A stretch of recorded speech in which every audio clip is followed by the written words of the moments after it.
Selamat pagi. Saya akan present tentang sejarah perkembangan komputer. Sejarah perkembangan komputer telah mempunyai 5 generasi, yaitu 1 hingga 5. Komputer generasi pertama. Komputer ini dikembang pada masa Perang Kedua, yang memiliki ciri bahawa operasi dibuat secara spesifik untuk suatu tugas tertentu.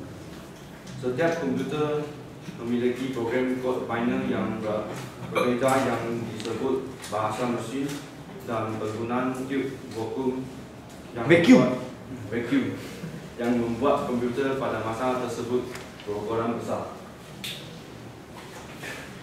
Inilah komputer generasi kedua.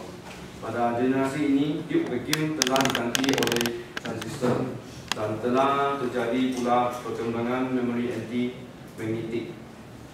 Komputer generasi kedua mengganti bahasa mesin kepada bahasa assembly, yaitu bahasa yang menggunakan singkat-singkat untuk menggunakan kod biner.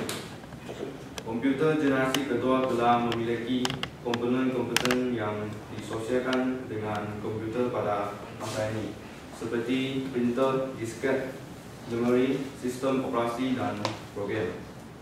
Masa ini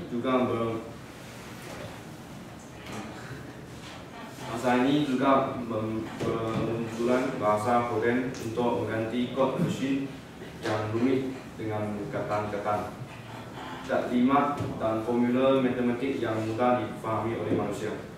Contohnya COBOL, iaitu Command Business Oriented Language, dan FORTIN, iaitu Formula Translator. Komputer generasi ketiga. Pada generasi ini, transistor digantikan dengan integrated circuit, iaitu IC, yang berkombinasi 3 komponen elektronik dalam sebuah piringan silikon kecil yang terbuat dari pasir kuasa. Kemajuan komputer pada generasi ini adalah penggunaan sistem operasi, yaitu operating system, yang memungkinkan mesin untuk berjalan sebagai program yang berbeza secara serentak dengan sebuah program utama yang monitor dan mengkoordinasi memori komputer, dan juga harganya lebih murah dan lebih hemat listrik. Komputer generasi keempat. Pada generasi ini, komputer telah menggunakan LSI, yaitu Large Scale Integration, yang dapat membuat ratusan komponen yang sebuah chip. Ciri lain daripada komputer generasi keempat ini adalah dikembangkan komputer mikro yang menggunakan microprocessor dan semiconductor yang berbentuk chip untuk memori komputer. Pada masa ini, IBM memulai memperkenalkan personal komputer, yaitu PC, untuk penggunaan di rumah, kantor, dan sekolah. Kantor dan sekolah ya? Betul. Ini generasi yang terakhir. Komponen yang digunakan adalah VLSI, yaitu Very Large Scale Integration. Komputer generasi ini akan dikembangkan kepada komputer yang dapat menerjemahkan bahasa manusia, bercakap dengan manusia, dan dapat melakukan diagnosa penyakit dengan lebih akurat. Selain itu, komputer juga diramalkan dapat pemikiran dan mempunyai perasaan seperti manusia. Inilah kelima-lima generasi komputer pertama. Ini pula kesan penggunaan komputer. Faedah dia, kemajuan sektor kemajuan sektor perindustrian. Komputer boleh membantu manusia melaksanakan kerja-kerja yang sukar dan membahaya kepada kesihatan dan keselamatan. Maksudnya, wahaya-wahaya manusia tak payah buat hanya keluarga yang apa semua, biar mesin yang buat. Ini dapat menggunakan risiko kepada pekerja. Kemajuan kesihatan pula dibuat untuk membantu doktor membuat diagnosis sesuatu penyakit. Dan komputer juga boleh memberi maklumat tentang jenis ubat yang paling sesuai merawat penyakit. Dengan komputer,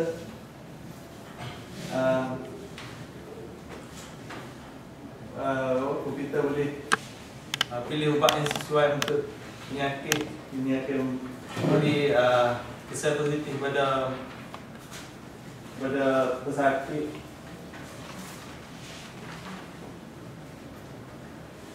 Okey, kemajuan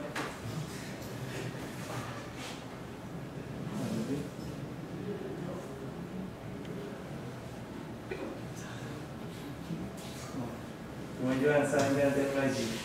Data statistik yang dikawal oleh komputer dapat mengumpul data-data penting mengenai secara umum.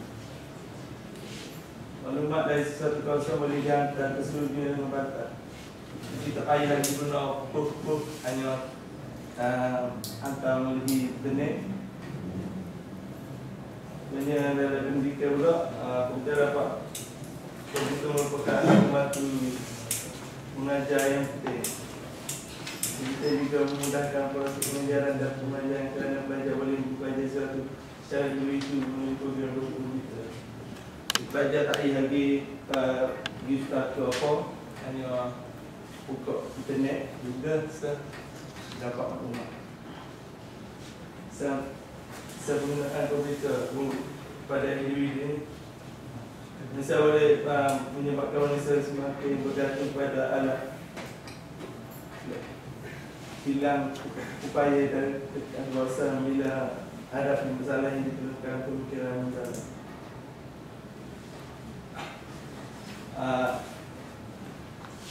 Kesan penggunaan komputer. Next.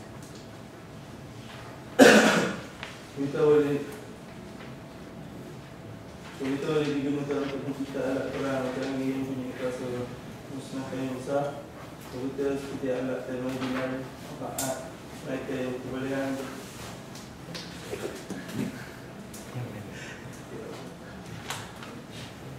kebolehan dan upaya menggunakan juga kepercayaan masyarakat. Komputer mengambil alih sejarah ramai pembangunan teknologi komputer menyebabkan juga universiti jenis ini. Komputer masa halaman. Komputer alas baru bukan saja akan mengenai Y2K saja yang dibuat, tetapi kenyataan tentang masa depan dunia komputer yang diisti. Karena para saintis dan juga pakar-pakar komputer telah menyenaikan beberapa aspek komputer di masa hadapan yang akan dijadikan inspirasi pada anak baru. Mereka telah menyenaikan beberapa aspek teknologi komputer masa hadapan. Pertama, komputer akan mempunyai sifat kemanusiaan. Dengan itu, komputer akan memahami arahan suara, kegunaan kehadiran manusia dan menangkap emosi. Kedua, perisian menjadi lebih pintar. Perisian akan menggunakan arahan suara, penggunaan bahasa semula jadi menggunakan teknologi internet. Perisian sistem pengoperasian belakangan juga akan menjadi lebih pintar semakin banyak sistem network yang mampu berfungsi secara sendiri. Ketiga, identity digital. Maklumat diri akan menjadi lebih terbuka dan bebas. Manakala maklumat dan transaksi dalam perdagangan pula akan dibersihkan dan ini akan membuat para pedagang merasa selamat. Keempat, dagangan akan menjadi lebih bijak.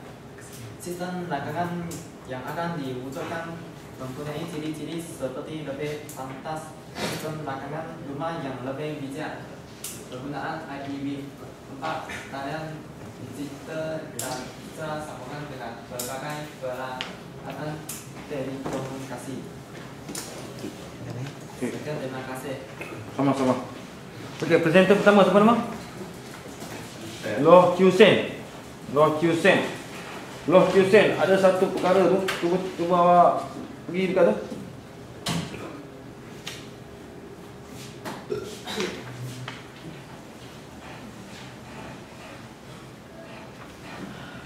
Lagi next. Lagi. Lagi next. Next. Ada satu istilah tu.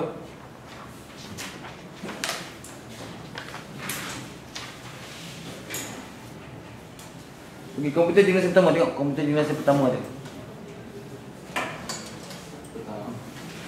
Dikembangkan pada masa Perang Dunia Kedua.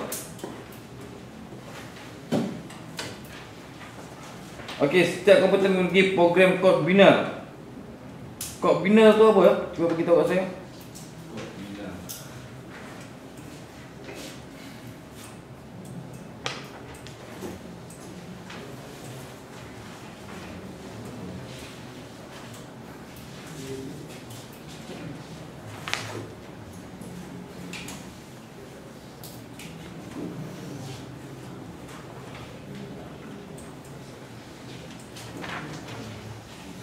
Kod biner tu apa kod biner?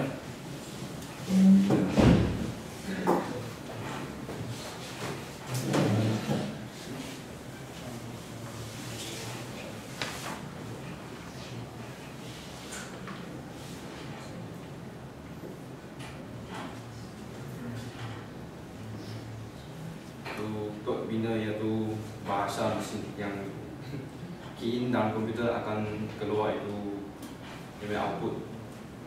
Semasa key in komputer akan detect itu Kod biner, saya rasa kod biner ni kod binary tu tak? Yang guna bahasa Indonesia ni.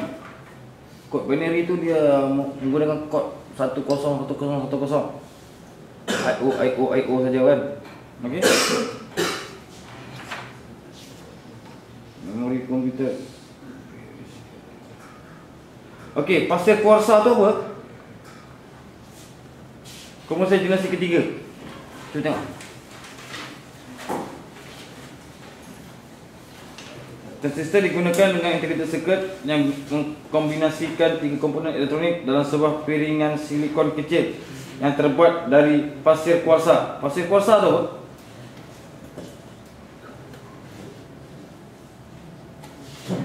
Pasir kuarsa tu. Apa pasir kuarsa?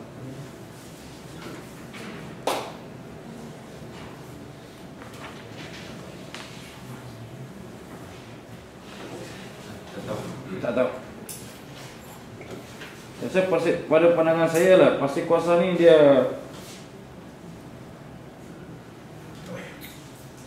seramik, tak? Seramik. Itu pasir kuarsa. Ini bahasa Indonesia ni.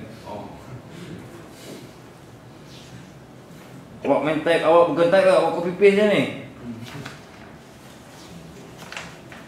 Okey, presenter kedua, siapa nama?